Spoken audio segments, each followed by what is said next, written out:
자, 요한복음 11장 이제 나사로의 이야기로 다시 돌아왔습니다. 지난 시간에는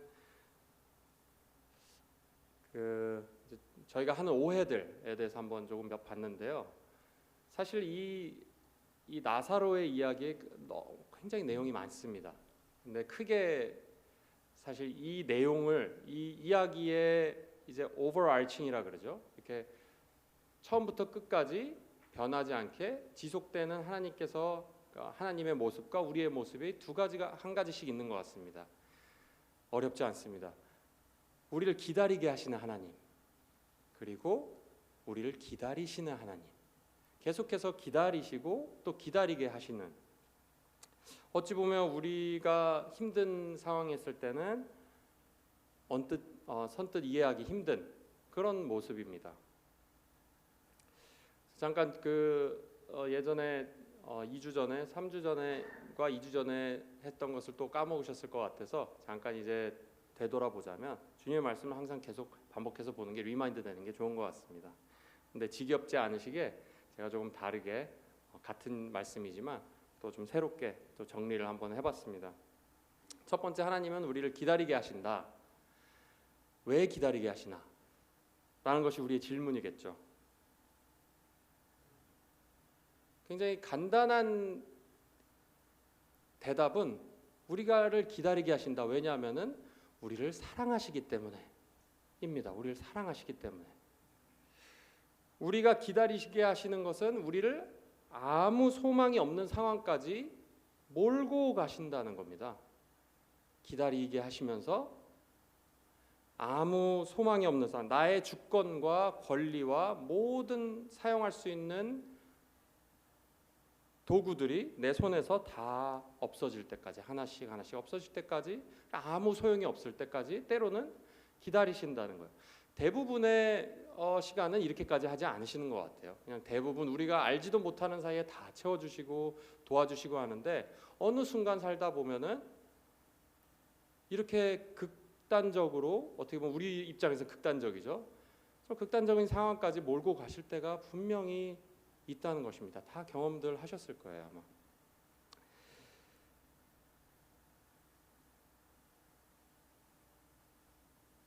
하지만 때로 이 일이 제대로 풀리지 않거나 우리의 소망이 끊긴 것 같은 그런 상황이 있으실 때면은 아마 하나님이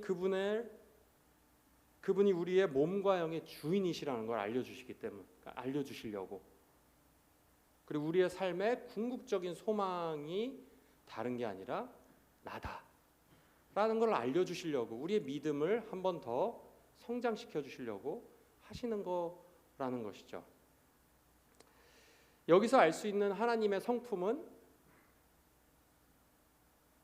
사랑이 넘치고 인자하시면서도 노련한 조련사 같은 그런 모습입니다. 하나님의 모습은.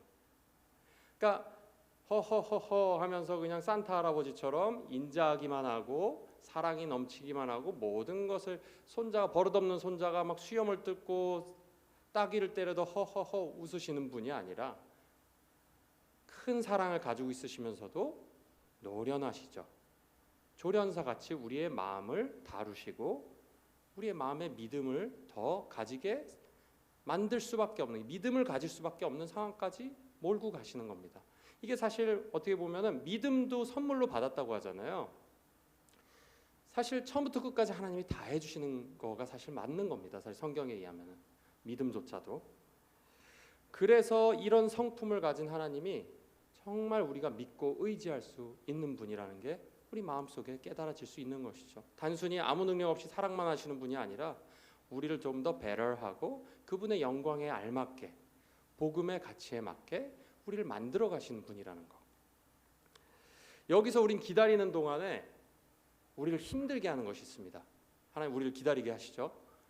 힘들게 하는 것이 저번에 말씀드렸을 때 이 오해입니다. 이 오해가, 하나님에 대한 오해가 우리를 힘들게 합니다. 두 개의 오해를 저희가 봤었는데요. 첫 번째 오해는 예수님의 능력, 그러니까 하나님의 능력, 예수님을 통해 나타난 하나님의 능력이 시간과 공간에 제약을 받는다는 겁니다. 인간 같을 거라는 거죠. 하나님의 능력이 사람이 돌아가는 법칙에 위배되지 않을 거다. 그리고 내가 판단하는 상황에 위배되지 않게, 크게 위배되지 않게 역사하실 거다. 사실 이렇게 생각하기 너무 쉽습니다. 그리고 실제로 하나님이 우리가 보통 순리라고 하죠. 때로는 우리가 또 믿음으로 섭리라고 하죠. 그렇게 대부분 역사하시는 거는 저희가 경험으로적으로 맞습니다. 돌을 던지면 아래로 떨어집니다. 하나님이 만들어 놓으신 법칙이죠. 선하게 살면 선한 결과가 대부분 있습니다. 항상 그런 건 아니지만요. 하지만 중요한 거는 우리가 사람의 마음, 정말 그 무엇보다도 단단하고 변하지 않고 마음대로 되지 않는 것 같은, 법칙이 없는 것 같은 게 사람의 마음입니다. 사실 사람의 마음을 알 수 있는 것은 그 사람밖에 없고 정말 하나님밖에 없습니다. 사실 아무리 부부라고 하고 자식이라고 하고 부모라고 하지만 그 마음속에 깊은 곳에 있는 것은 그 길을 알 수가 없는 것이 참 하나님이 영혼을 만드신 그게 참 굉장히 컴플릭하고 굉장히 오묘합니다. 이 사람의 마음이 바뀌지 않죠. 하지만 사람의 마음을 바꾸시는 분이 사람이 아니라 하나님이시라는 거 항상 우리가 기억해야 됩니다. 하나님에 대한 오해, 그래서 하나님의 사람의 마음을 바꾸시는 것, 그리고 정말로 때로 많은 부분의 상황도 바꾸시죠. 우리가 나중에 보게 될 거지만 실제적인 상황도 바꾸시죠. 하나님의 능력에는 제한이 없습니다. 시간적 제한, 공간적 제한도 없습니다. 후회할 필요가 없습니다. 아, 내가 이렇게 했을 거, 나의 죄 때문에 혹은 누군가의 죄 때문에 내 인생이 이렇게 망했나? 내가 더 배려해 줄 수 있었는데, 조금 배려해 줄 수는 있었겠죠. 하지만 어차피 베스트는 아직 오지 않았습니다. 아무리 조금 배려해 주더라도 베스트는 오지 않았어요. 그리고 그 우리가 지은 죄, 누군가가 지은 죄에서 망한 것처럼 보이는 것까지 완전 끝났다라는 상황까지 완전하게 회복시키실 수 있는 능력을 우리가 이 말씀을 통해서 알 수가 있는 겁니다. 내가 부활이요 생명이다 했을 때 그 부활의 능력, 모든 것을 회복시키시는, 이전보다 더 크게, 더 소생시키시는, 더 생명력이 넘치게 소생시키는 능력이 있으신 분이 우리가 믿는 여호와 하나님이라시는 것을 꼭 기억해야 됩니다. 우리가. 자, 두 번째 오해는 이것도 굉장히 중요합니다. 마치 나의 믿음이 전부인 것처럼, 모든 것이 나의 믿음의 크기, 나의 믿음의 깊이, 믿음의 길이에 달렸다는 오해입니다. 믿음이 중요한 건 맞습니다. 너무 당연하죠. 믿음이 중요한 거는 우리가 믿음으로, 마음으로 믿어 주를 입으로 시인하고 구원을 받은 자녀들입니다. 우리가. 그래서 믿음이 없이는 우리가 예수님과 연합할 수 없고, 그 연합되지 않으면 구원을 받을 수 없죠. 모든 그 spiritual blessing을, 그 하늘의 복을, 축복을 받을 수 없죠. 구원, 그 중에 굉장히 그 구원이 가장 크죠. 하지만 그렇다고 하더라도 믿음을 너무 강조하다 보면은 하나님의 주권과 하나님의 사랑을 잊어버리게 될 수가 있어요. 무슨 말씀이냐? 우리의 믿음도 아까 말씀드렸다시피 선물입니다. 우리가 만들어내서 스스로 한 게 아니에요. 스스로. 선물인데 하나님의 주권과 사랑 안에 있는 믿음입니다. 사실 그것을 벗어날 수 있는 믿음은 없습니다. 사실은. 무슨 말이, 더 한 번 더 설명을 드리면은,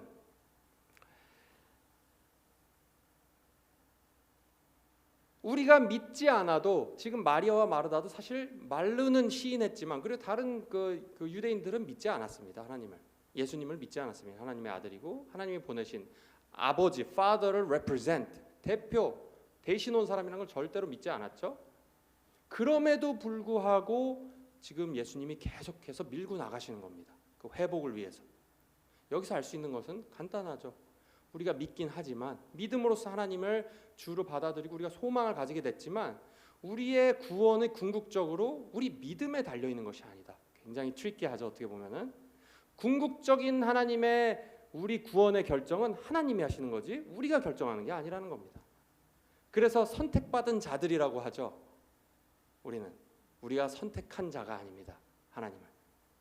이것이 왜 중요할까요? 이걸 알고 마음에 믿어졌을 때 우리 마음에 평안이 옵니다.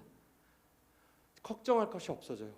왜냐하면 내가 어떻게 하냐에 따라서 내가 판단받고 하나님이 나한테 점수를 매기시는 게 더 이상 아니기 때문에 결국은 내가 가지고 있는 믿음 또한 하나님이 주신 거고, 또 그것도 믿음이 좀 적을 때도 하나님이 그냥 강권적으로 역사하시고 이끌어 가신다는 겁니다. 무조건.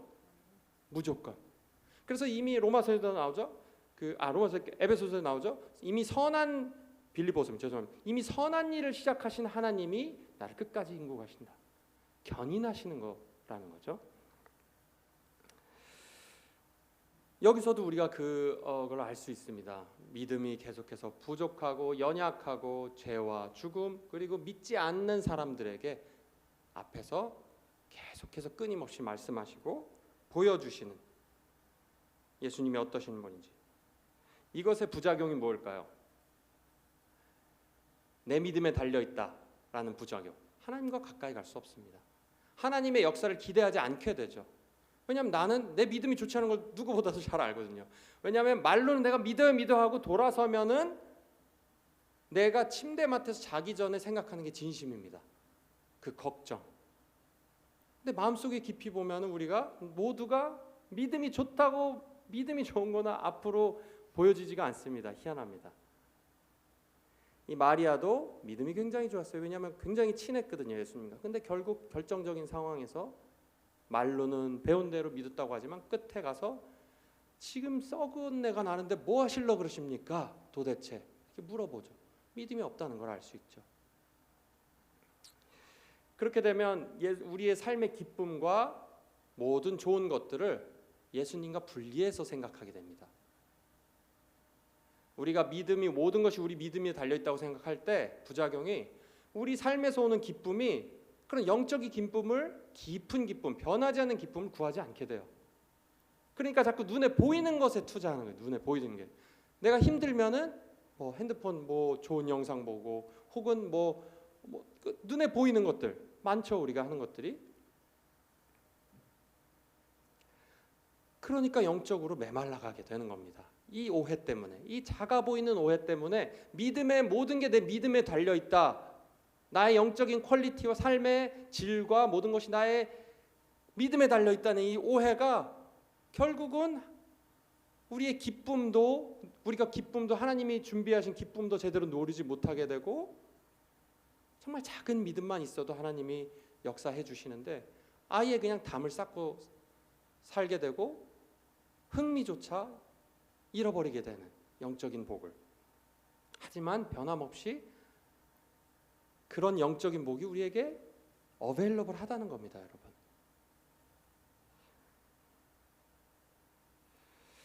하나님은 우리가 그분의 아들을 믿고 의지할 때 은혜를 주시고 구원해 주시지만 그 이후의 삶의 어려움 속에서 우리가 말로 믿는다고 하면서 마음으로는 진심으로 믿지 못할 때에도 여전히 구원하신다.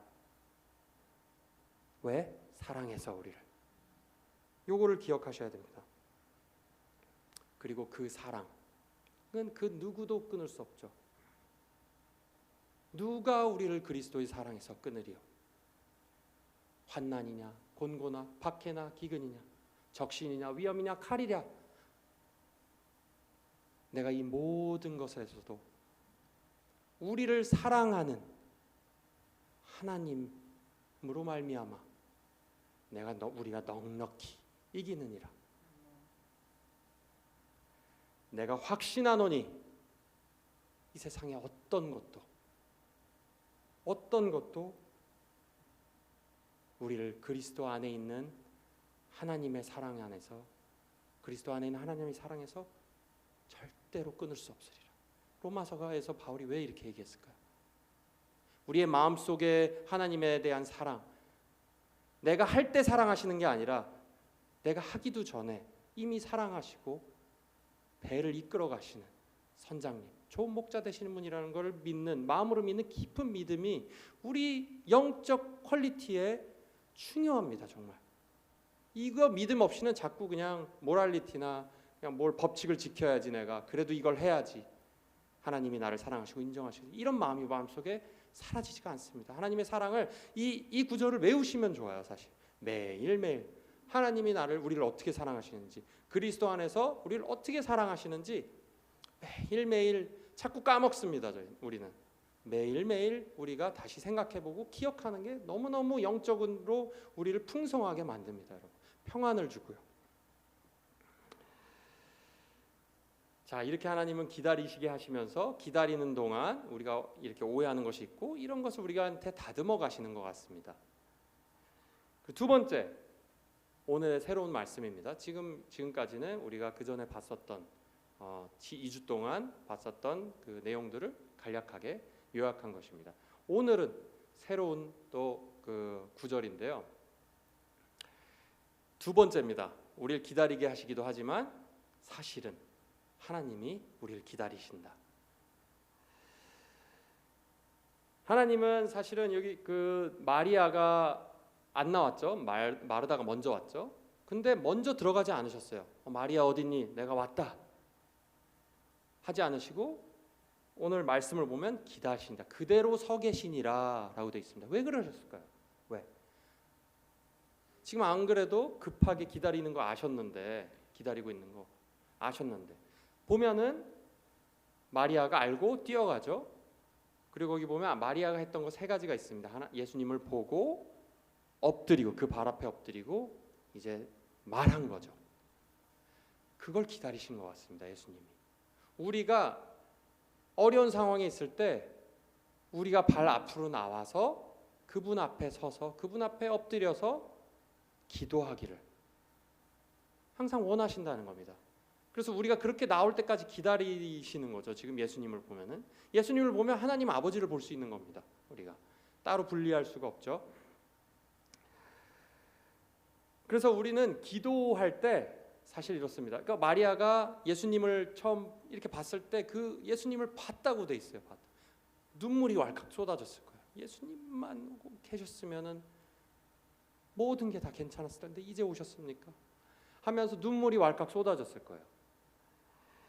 그래서 기도가 이렇습니다. 하나님의 사랑을 믿는 겁니다. 아까 말씀하셨듯이 우리가 하나님 앞에 나아가기 전에 그 크신 사랑, 이해할 수 없는 우리가 발버둥을 쳐도 변함없이 우리를 그대로 사랑하시고 이끌어 가시는 하나님의 사랑을 믿고 하나님한테 나아가는 거죠. 그 나아가는 걸 기다리시는 거예요. 하나님이 마음적으로 하나님한테 나아가는 거. 다 털어놓고 나의 모든 저는 파산됐습니다 라는 걸 마음속에 진심으로 인정. 이거는 다 마음속에서 일어나는 일입니다. 여러분. 누가 알 수가 없어요.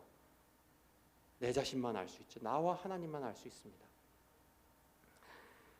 그래서 기도의 결국 의도는, 기도의 목적은 하나님한테 내 입으로 하나님 저 파산 났어요. 저 아무것도 믿을 거 없습니다. I'm desperate. 저는 끝났습니다. 이제 하나님이 해주십시오. 하고 맡기는 겁니다.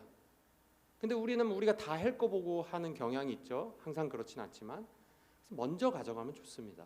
사실 하나님한테 모든 걸 가져가면은 사실 무슨 일이 일어나도 그렇게 깜짝 놀라지 않게 되죠. 우리가 기도를 많이 해오면은 이것 또한 하나님이 어떻게 역사하실지 오히려 기대할 수 있습니다. 소망을 바라보고 그리고 기대를 절대로 저버리지 않으시죠. 한 번도 하나님이 기대를 저버리신 적이 없습니다. 우리의 기대.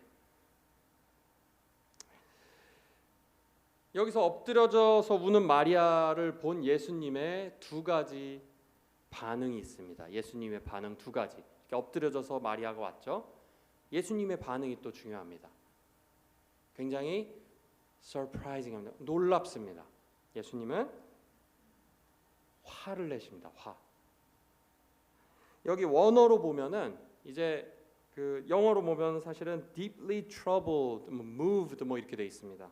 그리고 한글로 보면은 비통이 심령이 비통이 여기셨다고 돼 있습니다. 그리고 불쌍히 여기사 이렇게 했는데 한국말로 이렇게 트랜슬레이션 했는데 이 부분이 굉장히 사실은 그 학자들과 그 사이에서도 의견이 굉장히 분분합니다. 이거를 그 올바르게 트랜슬레이트 하기 위해서는 굉장히 많은 단어가 필요해요. 그러니까 히브리어도 한국어랑 비슷하게 굉장히 한 단어에 많은 의미를 담고 있는 히브리어 아니라 헬라어죠. 죄송합니다.